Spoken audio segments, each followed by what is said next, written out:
5 सितंबर 2020 दिन शनिवार उत्तर प्रदेश के ताज़ा अपडेट। नमस्कार भाइयों, आपका हमारे यूट्यूब चैनल में बहुत बहुत स्वागत है। चलिए दोस्तों, अब हम आपको बताते हैं यूपी के ताज़ा अपडेट। आज दिनांक 5 सितंबर 2020 दिन शुक्रवार की सुबह की सबसे बड़ी महत्वपूर्ण और ताज़ा खबरें। ये खबरें आपके लिए खास और महत्वपूर्ण हो सकती हैं, इसलिए आपसे हाथ जोड़कर अनुरोध है कि आप केवल 10 मिनट का समय निकालकर ये खबरें अवश्य देखें, क्योंकि ये खबरें आपके लिए और आपके अपनों के लिए खास हो सकती हैं। इसलिए आप लोगों से निवेदन है कि आप हमारा पूरा वीडियो देख लें। ये वीडियो आपके लिए बहुत महत्वपूर्ण हो सकता है। आपसे हाथ जोड़कर निवेदन है कि आप हमारा चैनल सब्सक्राइब और हमारे वीडियो को लाइक व शेयर करें, क्योंकि भाइयों यही हमारी मेहनत का फल होता है। आपके चैनल सब्सक्राइब करने से हमारा हौसला मनोबल बढ़ता है और हम आपके लिए कुछ खास लाने की चेष्टा करते हैं। ये खबरें आपके गांव, शहर और ज़िला की हो सकती हैं। आप बढ़ते हैं खबरों की ओर। हम आपको उत्तर प्रदेश की एक एक खबर पूर्ण जानकारी और विस्तार से बताएंगे। हम आपको इन खबरों के बारे में पूर्ण जानकारी व विस्तार से बताएंगे। आज की पहली और सबसे महत्वपूर्ण खबर आप लोगों के लिए। जी हाँ दोस्तों, अगर आपके घर में भी एक लड़की है तो आप लोगों के लिए खबर बहुत ही महत्वपूर्ण हो सकती है। दोस्तों, लड़की को कभी भी बराबरी का दर्जा क्यों नहीं मिलता है? उसे परिवार में भी बराबरी का दर्जा नहीं मिलता है, स्कूल में भी बराबरी का दर्जा नहीं मिलता है और समाज में भी बराबरी का दर्जा नहीं मिलता है। क्यों दोस्तों, ऐसा क्यों होता है? आप लोगों के लिए मैं एक खबर, सबसे पहले खबर लेके आया हूँ। लखीमपुर जिले में 3 वर्ष की लड़की के साथ हुआ शारीरिक शोषण के उपरांत गला दबाकर हत्या। लगातार 3 लड़कियों के साथ शारीरिक शोषण, लखीमपुर में तीनों की मौत। जी हाँ दोस्तों, जैसा कि आप लोगों ने सुना है, ठीक ही है। उत्तर प्रदेश का जिला लखीमपुर में लगातार 3 लड़कियों के साथ शारीरिक शोषण हुआ। शारीरिक शोषण करने के उपरांत उसका गला दबाकर मृत्यु कर दी जाती है। ऐसा क्यों होता है दोस्तों? केंद्र सरकार और राज्य सरकार विभिन्न प्रकार के योजना चलाती है जिससे कि लड़की को बढ़ावा मिले, लेकिन हमारे समाज में छुपे हुए भ्रष्ट लोग उनका शोषण करते हैं। जी हाँ दोस्तों, स्कूलों, ऑफिस, कॉलेजों और घर में भी वे पूर्ण रूप से सुरक्षित नहीं है। घर में उनके पिता, उनके भाई और उनके सगे संबंधियों द्वारा उनका शोषण किया जाता है। उनका शोषण किया जाता है। जी हाँ दोस्तों, आप लोगों ने सुना होगा कि बहुत सारे जगह पर ऐसे मामले होते हैं जहां उनके अपने खास ही रिश्तों को कलंकित करते हैं, वे अपने खून को धूमिल करते हैं, वे अपने दूध को बदनाम करते हैं। जी हाँ दोस्तों, आप लोगों को हम फिर से बताना चाहेंगे, लखीमपुर में आज इतनी शर्मसार घटना सामने आई है जिसने मानवता का गला ही दबा दिया है। दोस्तों, ये जानकर आपको भी बहुत ज़्यादा दुख होगा। मात्र 3 साल की लड़की जो दूध पीने लायक होती है, उसका शारीरिक शोषण होता है। शारीरिक शोषण करने के उपरांत अपराधी उसे गला दबाकर मार डालते हैं। दोस्तों, कितनी अचंभे की चीज़ है। एक लड़की अपने भविष्य के लिए, अपने कैरियर के लिए क्या क्या करती है आप जानते भी होंगे। निर्भया दिल्ली कांड, प्रियंका रेड्डी हैदराबाद के कांड से संबंधित एक घटना आप लोगों को हम स्मरण दिलाना चाहेंगे। दोस्तों, 2014 में निर्भया हत्याकांड हुआ था दिल्ली में, जिनके आरोपियों को सरकार ने मृत्युदंड की सज़ा फांसी दिलाई थी और इसके उपरांत प्रियंका रेड्डी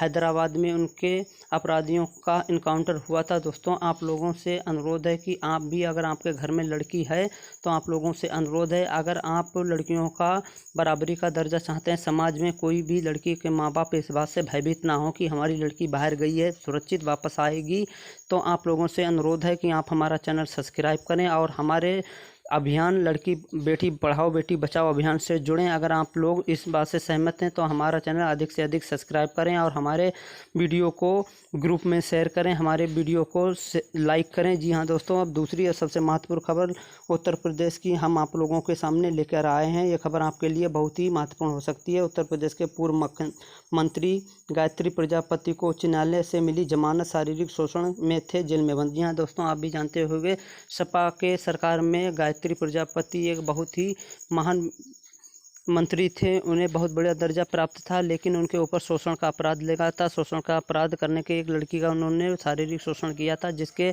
आरोप में वे जेल में बंद थे। उच्च न्यायालय से उन्हें जमानत मिली और जमानत मिलने के बाद वे फिर से छूट के बाहर आ गए। जी हाँ दोस्तों, तीसरी और सबसे महत्वपूर्ण खबर आप लोगों के सामने निकल कर आ रही है। ये खबर आप लोगों के लिए बहुत ही लाभदायक हो सकती है। ये खबर, अगर आप उत्तर प्रदेश के निवासी हैं तो आपके लिए ये खबर बहुत ही महान और लाभदायक हो सकती है। इस खबर से आपको अब बहुत ही लाभ मिल सकता है। उत्तर प्रदेश सरकार 60 साल विधवा पेंशन और विकलांग पेंशन वालों को दे रही है 3 महीनों के एक साथ रुपये। जी हाँ दोस्तों, आप भी जानते होंगे कि इससे पहले भी केंद्र सरकार ने विधवा पेंशन 60 साल विकलांग पेंशन वालों को 1000 रुपये अतिरिक्त दिए थे। लेकिन दोस्तों, उत्तर प्रदेश सरकार अब विधवा पेंशन 60 साल और विकलांग पेंशन वालों को 3 माह के एक साथ में पेंशन देने जा रही है। जी हाँ दोस्तों, आप लोग भी जानते होंगे कोरोना वायरस के चलते जो बहुत ही महीन तबके के व्यक्ति हैं, जो बहुत गरीब हैं, उन लोगों का जीवन बहुत ही उनका जीवन यापन करना बहुत कठिन हो गया है। इसलिए सरकार उन्हें तरह तरह प्रकार की योजनाओं से संबंधित जोड़ रही है। इसी के साथ उत्तर प्रदेश के माननीय मुख्यमंत्री योगी आदित्यनाथ जी ने जिन लोगों का 60 साल विधवा पेंशन और विकलांग पेंशन है, उन्हें एक साथ 3 महीने की पेंशन देने जा रही है। जी हाँ दोस्तों, चौथी और सबसे महत्वपूर्ण खबर आप लोगों के सामने लेकर कर आ रही है। अगर आप भी पढ़ाई से संबंधित हैं, आप भी पढ़ रहे हैं, आप भी छात्र हैं, या आपके घर में भी कोई बच्चा पढ़ रहा है, तो उन लोगों के लिए खबर बहुत ही महत्वपूर्ण हो सकती है।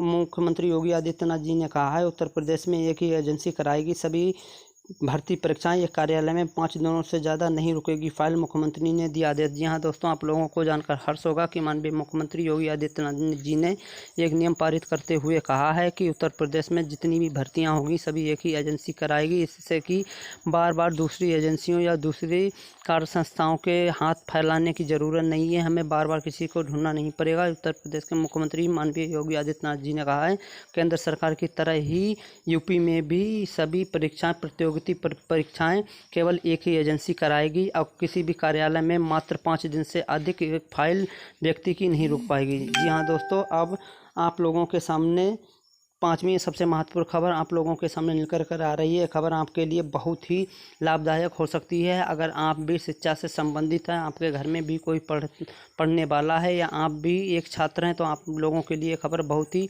महत्वपूर्ण हो सकती है। दोस्तों, मेरा आपसे हाथ जोड़कर निवेदन है कि आप मेरा वीडियो पूरा देखें।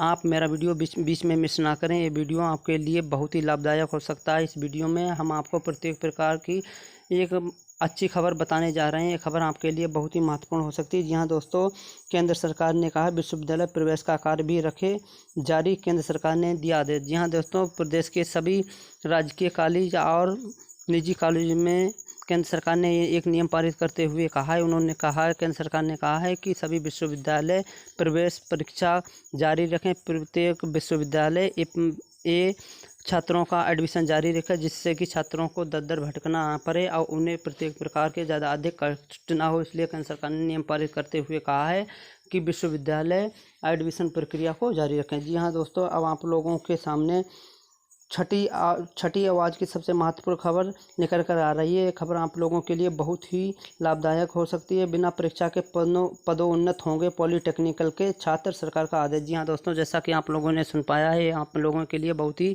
महत्वपूर्ण खबर हो सकती है। सरकार ने कहा है बिना परीक्षा के पॉलिटेक्निकल के जो इंजीनियर के छात्र हैं, उन्हें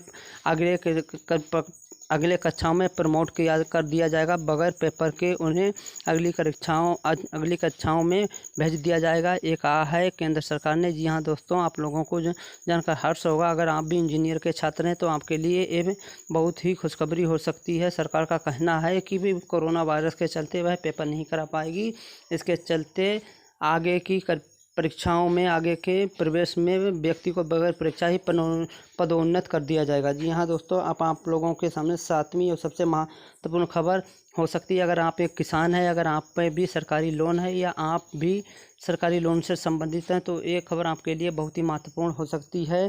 कर्जदारों को फौरी राहत देते हुए सुप्रीम कोर्ट ने कहा अगर किसान कर्ज न चुका सकें तो उनके खाते को NPA घोषित ना किया जाए। जी हाँ दोस्तों, आपको जानकर हर्ष होगा कि प्रत्येक व्यक्ति 1 वर्ष में ही सरकारी कर्जा निपटाने की कोशिश करता है, लेकिन किसी कारणवश अगर वह कोरोना वायरस के चलते अपना कर्जा नहीं निपटा पाता है, तो सुप्रीम कोर्ट ने कहा है उसका खाता है NPAR ना करे। जी हाँ दोस्तों, अब आपको जानकर हम आपको बताएंगे कि NPAR का मतलब है। जी दोस्तों, 1 वर्ष के बाद जो व्यक्ति लोन नहीं निपटा पाते हैं, उनका खाता NPAR में डाल दिया जाता है। इससे आपको 25% ब्याज देना पड़ता है। सर्वोच्च न्यायालय ने कहा है कि अगर कोई किसान कर्जा नहीं निपटा पाता है, तो उसका खाता NPAR में आप अगले आदेश तक नहीं डाल सकते हैं।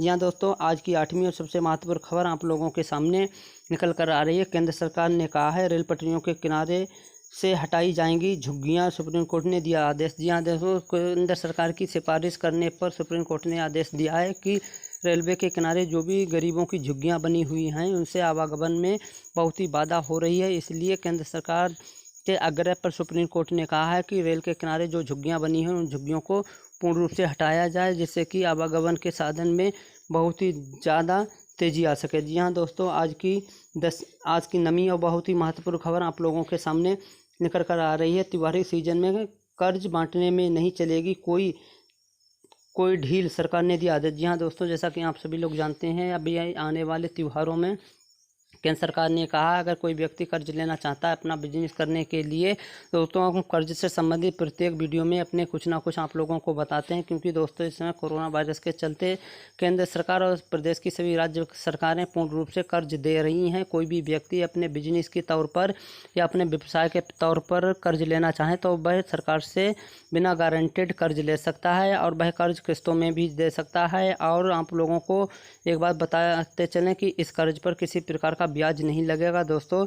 इसलिए केंद्र सरकार ने कहा है कि अगर कोई भी व्यक्ति कर्ज लेना चाहे तो वह कर्ज ले सकता है, उसे अधिक दर भटकने की कोई ज़रूरत नहीं है। जी हाँ दोस्तों, 10वीं और सबसे महत्वपूर्ण खबर आप लोगों के सामने निकल कर आ रही है। प्रधानमंत्री अब तक अपनी सैलरी उपहार के तौर पर मिले वस्तुओं सहित 103 करोड़ रुपए का दे चुके हैं दान। जी हाँ दोस्तों, आपको जानकर हर्ष होगा कि माननीय प्रधानमंत्री नरेंद्र मोदी जी अपनी सैलरी और प्रधानमंत्री के तौर पर जो विदेशों में जाते हैं उसके तौर पर उन्हें जो उपहार मिलता है उनको बेचकर वे 103 करोड़ रुपए का चंदा दे चुके हैं। और ये चंदा वह बहुत ही अच्छे कार्यों में देते हैं, जैसे क्या है लड़कियों की पढ़ाई से संबंधित और उन्हें आगे बढ़ाने से संबंधित इस प्रकार का कर्जा इस प्रकार का वे दान दे चुके हैं। 103 करोड़ रुपए का वे अभी तक दान दे चुके हैं। जब वे गुजरात के मुख्यमंत्री थे तब भी उन्होंने 27 करोड़ रुपए का दान दिया था, जो कि उनके फंड से लिए गए थे, जो उन्हें सैलरी के तौर पर मिले थे। माननीय प्रधानमंत्री जैसा कोई भी प्रधानमंत्री आज तक नहीं हुआ जो अपनी सैलरी को भी दान कर दे। जी हाँ दोस्तों, 11वीं और सबसे महत्वपूर्ण खबर आप लोगों के सामने निकल कर आ रही है। खबर आप लोगों के लिए बहुत ही लाभदायक हो सकती है। कोरोना के उत्तर प्रदेश में मिले 67 कुल मामले अब तक पहुँच चुके हैं 1.5 लाख के पार। मरीज ठीक होकर जा चुके हैं, 1 लाख मरीज घर पर। जी हाँ दोस्तों, आप लोगों को जानकर आप लोग भी जानते हैं कि कोरोना वायरस का संक्रमण भारत में बहुत तेज़ी से बढ़ रहा है। उत्तर प्रदेश में 1.5 लाख से अधिक कोरोना वायरस के मरीज पहुंच चुके हैं। लेकिन दोस्तों, आपको जानकर हर्ष होगा कि आप लोगों के लिए ये खबर बहुत ही महत्वपूर्ण हो चुकी है, क्योंकि भारत में कोरोना वायरस के ठीक होने की दर है वह 77% पहुँच चुकी है।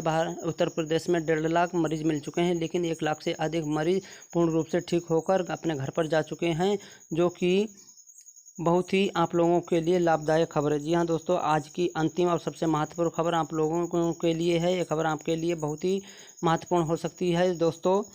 कोरोना के जी हाँ दोस्तों, चीन से हम पूर्ण रूप से निपटने के लिए तैयार हैं, तत्पर हैं, ये कहा है बिपिन रावत थल सेना प्रमुख ने। जी हाँ दोस्तों, जैसा कि आप लोग सभी लोग जानते हैं कि चीन हमारी घुसपैठ कर रही है, चीन हमारे बॉर्डर पे प्रत्येक प्रकार की विरोधी गतिविधियां कर रही है। तो इसी के चलते बिपिन रावत ने कहा है, बिपिन रावत थल सेना के प्रमुख हैं, जो उन्होंने कहा है कि कोरोना वायरस के चलते हुए हम अपनी सेनाओं को आगे बढ़ाएंगे और उनसे लोहा लेंगे। हम पूर्ण रूप से चीन से निपटने के लिए तैयार हैं। हम उनकी किसी भी गतिविधि को पूर्ण रूप से नाकाम नहीं होने देंगे। हम उनकी प्रत्येक गतिविधि पर नज़र रखे हुए हैं और हम उनकी प्रत्येक गतिविधि पर नज़र रखने के बाद उनकी प्रत्येक गतिविधि को विफल करेंगे, ये कहा है हमारे थल सेना प्रमुख बिपिन रावत ने। बिपिन रावत जी थल सेना के प्रमुख हैं, उन्होंने कहा है कि हम चीन को मुंहतोड़ का जवाब देंगे। जब ऐसा भी चीन चाहेंगे, अब आपसी समझौते से हमारा समझौता नहीं होगा, आपसी बातचीत से हमारा समझौता नहीं होगा। इसके लिए हमें युद्ध